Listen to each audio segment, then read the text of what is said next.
All right, we are live. Good morning, everybody. Welcome to everybody tuning in from Facebook and YouTube. If you're new to the channel, we are Unity Gym. We turn driven people into strong, flexible, and fit athletes. My name's Richard, and I am joined by Phil White from ADPT Physio. How you going, Phil? Very well. Excited. It's just the two of us today. No Yeah, we Yanni. don't have Yanni. No, That's it's just us two. Gonna go crazy nice. without I think him. it'd probably be probably be a bit more of an efficient chat. I think Less rambles, Yanni maybe. loves to.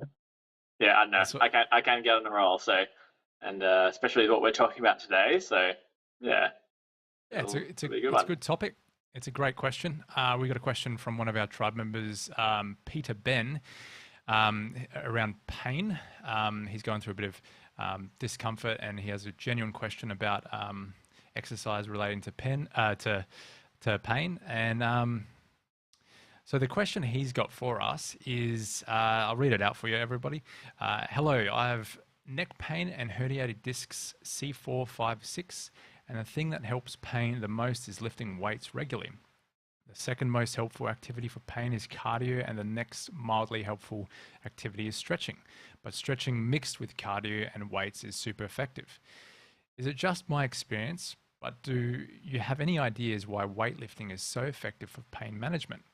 If I stop for a couple weeks, the headaches and pain returns. I feel like it's definitely not just his experience, because in my experience, as well as some of the clients that I've trained, they say this very similar thing. Like with some of the clients that have back pain history, they seem to think as well. As soon as they stop exercising, the pain comes back, and the only thing that like really keeps them in that good state is continued exercise. Is that something that you experience a lot as well, Phil, as a physio?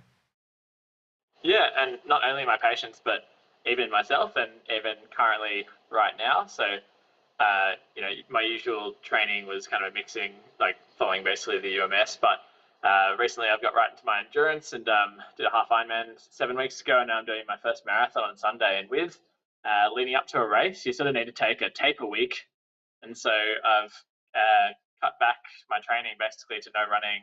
Like after doing like 85k a week in the lead up, now I'm down to basically just doing nothing. And I did have all the intentions to do some strength training throughout the week, but it's sort of just been a bit busy, and my body has never felt worse. Like it's my particularly my back. Like when I Yep. was running that much, my back felt totally fine, and now I'm like having what should be a really restful week, Yep. and I've just had such a sore back this week, and it's really quite frustrating. But this has been a Yeah. really Yeah. common thing with my back and exercise. Like it's really important for me to keep training, keep that combination of strength, fitness, and flexibility in there. I Otherwise, it just particularly the strength. Otherwise, it starts to get really sore. I feel the same. Like when it comes to how my back feels, my back feels good 9 times out of 10 most years. Like it's really good. And I'm deadlifting. I'm doing all the things that people look at and go, oh, like you've got to be careful on your back. But it's honestly, Yeah, think the thing that keeps me from experiencing pain the most, like deadlifting and using my posterior chain regularly. I mean, again, it's not always the exercise, it's the load management. So again, I could probably hurt my back doing deadlifts if I was doing it wrongly, improper technique and the wrong loading parameters. But yeah, I feel like my back is good most of the time. It's only when like I'm sitting down for long periods of time, when I'm like taking a week off. If I go home yeah, to see the family, I tend to not exercise because it's limited time, and that's when my back sort of starts to creep up on me, like, oh, I'm getting stiff there. I feel that pain there. It's not too bad, but it's definitely noticeable than what I would normally experience when I'm exercising. So, what is the magic behind weightlifting? Why is it that, when we train and exercise, it makes our body feel good? I'm guessing it's like both psychological and physiological behind that. yeah, definitely. So there is those two factors. So we'll kind of explain, like we'll go down the kind of physiological path and talk about some of the herniated discs and the morphology, which the term you may have heard me use on a few of these podcasts, talking about what's happening structurally inside the body. But yeah, to really understand how this all works, knowing what's happening in the brain, and the rest of the nervous system is also really key to understand. why it is so effective. So if you are listening and you've had experience with this, or you have any specific questions to it, do chuck a question in the comments early so we have time to have a look at it. And I'm also just going to throw in my my little disclaimer here, where don't take this as medical advice about what you should do individually. This is broad information, not meant to be a exercise prescription for you. So make sure you are working with a professional when it comes to like managing any sort of injury or pain. So just throwing that one out there in case you run away and go like, deadlifts are the answer, and then go max out on deadlifts and hurt yourself. So yeah, just thought I'd chuck that one in there. So yeah, I guess if we kind of look at this idea of splitting it up into what's happening in the like structurally in the body, and then we look at what's happening in the brain and the nervous system. We'll start with the body and look at this at Peter's specific example here of having herniated discs in 3 joints within his neck. And I think a lot of people see a diagnosis like that and instantly just freak out, thinking that they've now got like spinal cord damage and like a really compromised spine that shouldn't do any amount of loading. Otherwise, you could cause yourself like paralysis. I'm just going for like the worst case scenario, but it's like quite a common thing to hear people have that level of like freak out, and understandable freak out and threat when they hear about these sort of injuries, because the ramifications of something like that is absolutely life-changing. So, but I think what people kind of don't always understand is that with herniated discs, like there's always going to be levels of it. So it's not a binary thing of like, if you have a like the spine you were born with or had as a 10-year-old versus like a end stage like very severe herniated disc. People often think it's like one or the other, but just like anything, there's going to be gradations of how much structural change has actually happened. So I think it's a shame there's not almost like a grading, with muscle tears, which we talked about the other day, how we have those different levels of muscle tear where there's like grade 1, grade 2, grade 3, etc. Often when you see an MRI report, you'll just see herniated discs, and so our brains often just go straight to it's worst case scenario and I shouldn't do anything. So yeah, so when it comes to discs as well, like it's it's really important to think about what they are and what the structures around them are. So I like to break up the body into passive structures and active structures. So passive being anything that we can't contract. So that's going to be your skeleton, it's going to be your discs, ligaments, and nervous tissue, a whole bunch of other things that and you can't control actively. And then your muscles and your tendons are going to be the things that are basically running the show. So when looking at Peter's example here of feeling much better when he's doing lifting exercises, what you're generally doing when you're lifting is creating tension throughout your axial skeleton. So that's going to be basically your head, your spine, your rib cage, and your pelvis. So you're kind of trying to create this solid base, and then you're moving limbs to create force off that. So this like tensioning of the axial skeleton is creating a whole lot of muscular support for those passive structures. So if you think about like if you dug up a grave from 100 years ago and you tried to like stack those bones on top of each other, and they wouldn't do very well at standing up and they'd fall apart. And if you didn't have like those skeleton models like pinned together, there really wouldn't be much holding it together. Luckily, we have lots of structures like ligaments and everything adding a bit more support. But the best thing to keep your body supported is always going to be muscular activity. Yep. So when you're doing strength training with plenty of muscular activity and you're creating lots of good muscle tone, so basically the like contractile ability of those muscles and the strength to like stay contracting for long periods of time, because remember, muscles like they use up energy and they have certain capacity depending on how well trained they are. If you've got really strong, robust muscles that are all balanced and working together, then they're going to create a whole lot of great dynamic and like prolonged stability around that structure. Whereas if we have muscles that are weak and muscles that don't have the capacity to do the job, then you're always like, they'll basically go into spasm or not be able to hold yourself up, and that's where you start to see people, doing these sort of postures at the end of the day, where they're just sort of Yeah. riding their passive structures more than their active structures, keeping us in that nice upright neutral position. So yeah, you can imagine if you're riding those passive structures, so if you're really slumping, not doing much muscular activity, then any of those passive structures, so your joints, your discs, they're going to be taking more of the load, and if they're taking more of the load, they're going to start to exceed their capacity, and then they're going to send signal of, hey, there's some threat going on here, we need to deal with this, and then you get the output that is pain. Yeah, I'm guessing with people that have injuries and particularly spine injuries, like they've got probably less room to play with in terms of how much they can let that happen before they get like these pain signals. Is that accurate? So some like kind of accurate.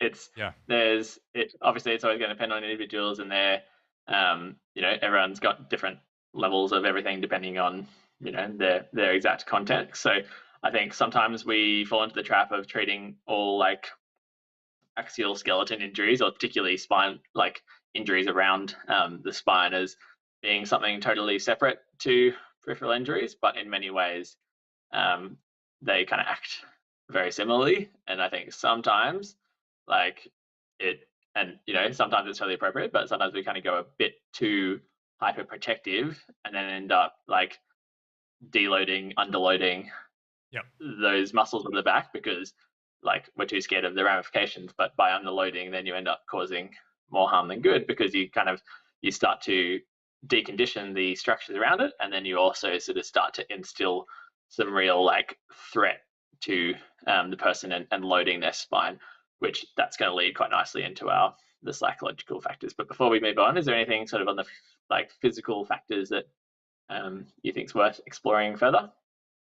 I was just going to say, like, this is talking about a lot to do with spines and everything, but is there a lot of like correlation with other areas of the body? What, like, for example, I know like with tendinopathy, you might get a little bit of pain, but after a little bit of exercise, it can tend to dull and dissipate. I'm sure there's a lot of other examples that we could probably tie this into as well.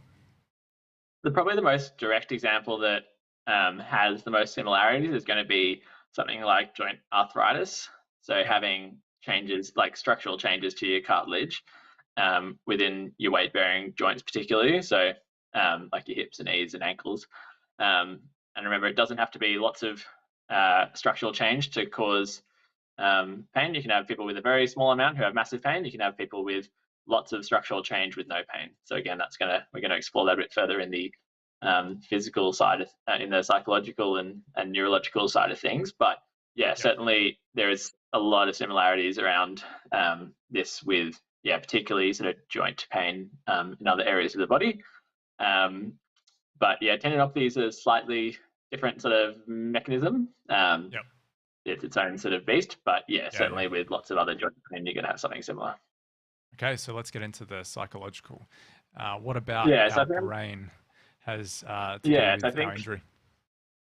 Yeah, when talking psychological, I do want to kind of frame this probably now in kind of thoughts, moods, beliefs, and then also the kind of neurological system and understanding how like signal is then processed to become pain. So like if anyone's listened to our pain science episodes before, this will be a quick recap of what we've gone over before. But basically, from all through your body, you've got different nerves that interact with your skin to process what's going on in the world, and also internally you have nerves as well, processing what's going on in your insides. But with the nerves that are interacting with your skin, you're going to be taking in information like like coarse surfaces, hard touch, temperature, and then there's a whole bunch of different types of signal that you can take in, and then to the temperature, and then there's something called nociception, which is basically being able to detect change in the form of damage. That's going to be like chemical signaling of like disruption to tissues. And so often people I think people have previously thought of that as being your pain nerves, but really they're kind of no different in many ways to lots of the other types of nerves. So obviously, if you have a hot temperature, that can also cause pain. But yeah, these nociceptive signals are just one of the different types of nerves. So obviously that's happening instead of on the hands for this, as we we're kind of talking about there. Now this is happening kind of within your back if we're looking at sort of herniated discs. So basically you're getting information from those nerves, and that's going to then, those little nerves are going to get on the superhighway that is the spinal cord. And at that kind of junction between little nerves to spinal cords, there's a kind of gateway where you're basically going to have like modulation, so it changes to how much signal is sent up to the brain, and that's going to be influenced by what's happening in your physiology. So your physiology being what hormones are racing around your bloodstream, like from either stress, like an example in the gym, you're probably going to have like you may have had a coffee before you work out, and you're sort of in this like heightened state because you're pushing yourself hard, like you've got a lot of like neurological stimulation, so that's probably going to like ramp up your adrenaline a bit more. And we know adrenaline kind of being your fight or flight type of nerves, and when you're in that fight or flight stage, you're basically primed to really do physical feats without things holding you back like that.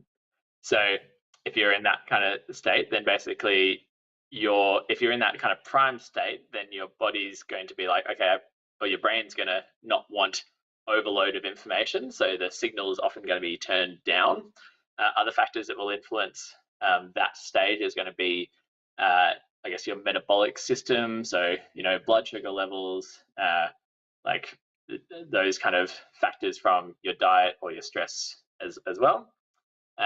So that's all going to, and systemic inflammation is where this sort of starts to come in. So that's going to change how much signal is then sent up the superhighway of your spinal cord to your brain. And then at the brain, that's when we start to get into the thoughts, moods, beliefs. So now we've kind of gone from the physical, neurological side of things. And do you have any questions quickly about that? Or are we happy? No, keep going. Yep. So now we get into the part where you've got all of this signal, all of this information that's been collected from all the parts of your body. And just remember, this isn't only coming from your like herniated disc in this example, or from your spine level and your discs.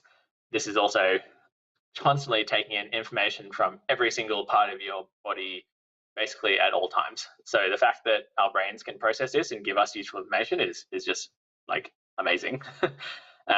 But your brain's got this, like, its job is to basically deal with, like, it's a prediction machine where it's trying to predict, like, what do we need to focus on to have to survive and thrive in the very immediate term. So it's going to be taking that information and basically only giving you what's necessary to deal with at that time.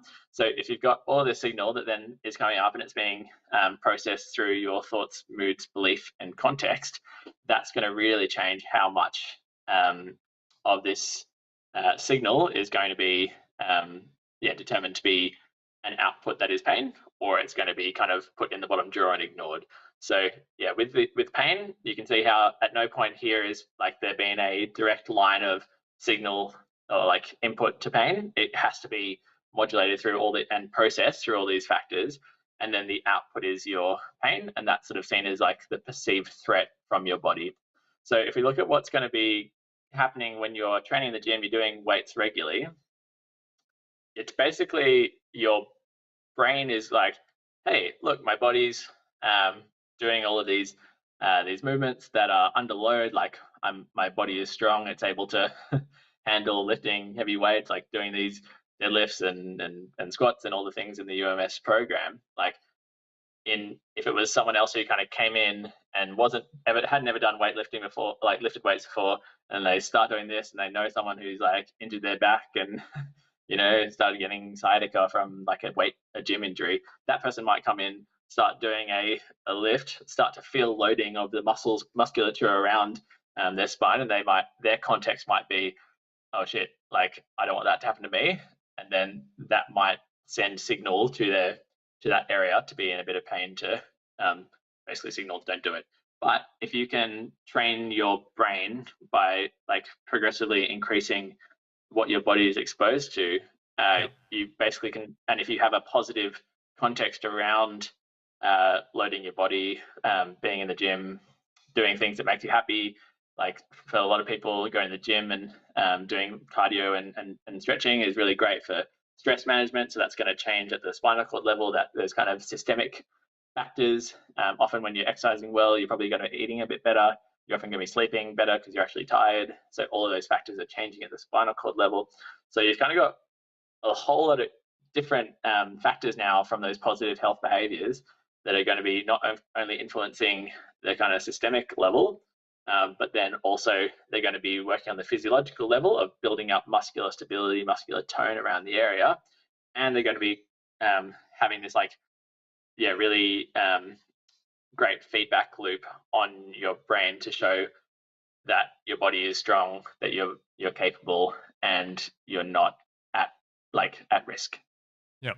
So does that kind of all make sense as putting it together? Yeah, definitely. I mean, there's so much more we could probably talk about on this topic. Unfortunately, we don't have the time on this show to do that, but Yeah. it definitely opens you up your eyes on how, how it works, like physically and physiology, physiologically and psychology, like how it plays into that as well.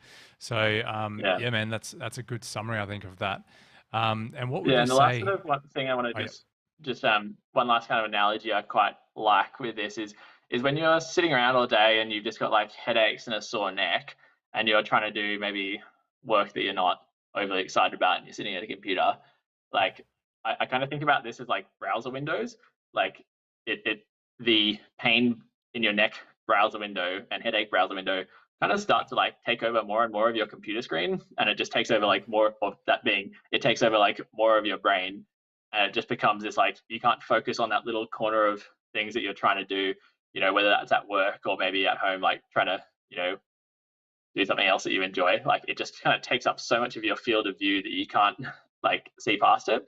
But when you start to get into doing things that you really love, it's almost like shrinking that browser window and minimizing it into Yep. this like it's still there, but now it's such like a small part of your brain. You really don't end Yep. up kind of paying it as much attention, and then it kind of fades away into nothing. You just minimize it and ideally one day close that browser window. But yeah, like when you've got that kind of decreased capacity and then you stop exercising and then you sleep worse and then you eat worse and you don't manage your stress well, like it's almost like you get the, I don't know if this happens in Max, but you get like the blue screen of death where it just takes Yep. over your whole screen. You can't do anything else.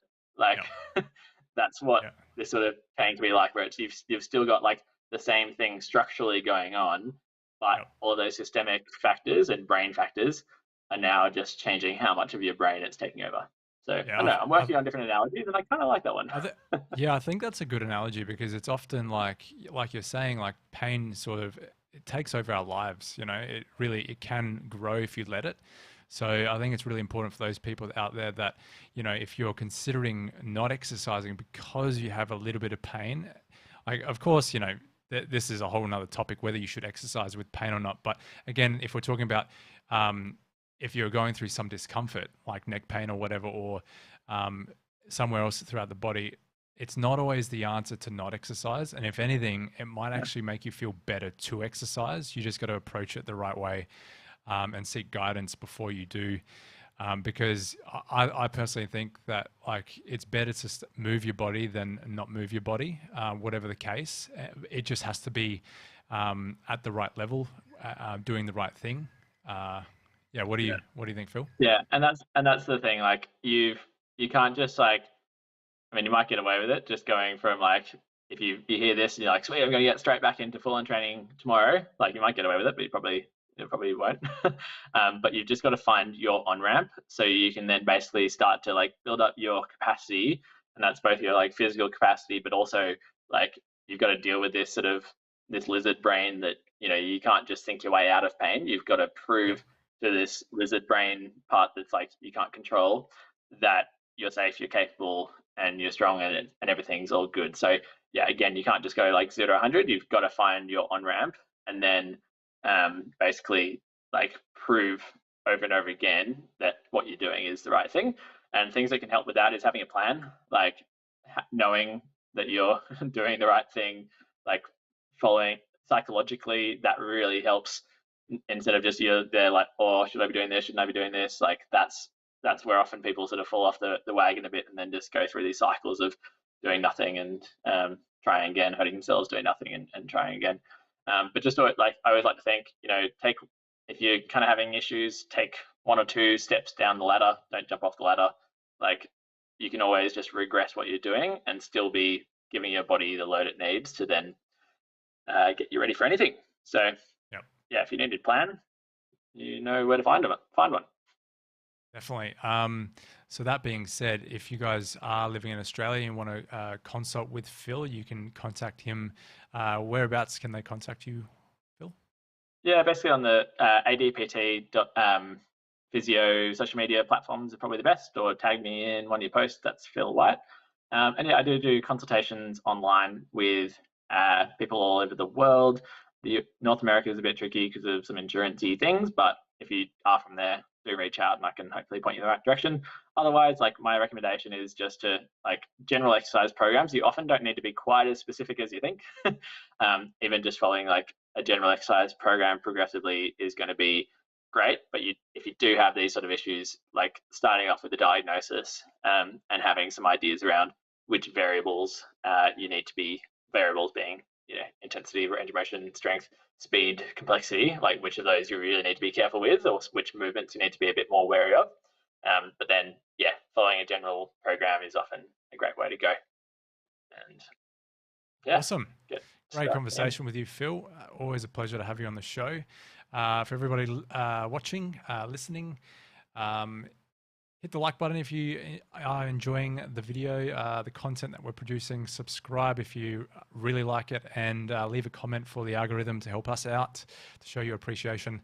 Yeah, we will. And ask questions. Like this came from a listener question, so if you do have one, you might get a really in-depth answer. Yeah, get them in. Get them in. Thank you, everybody, and we'll see you next week on Monday. It's Friday here in Australia. We'll see you then. Thanks, Phil. Yeah.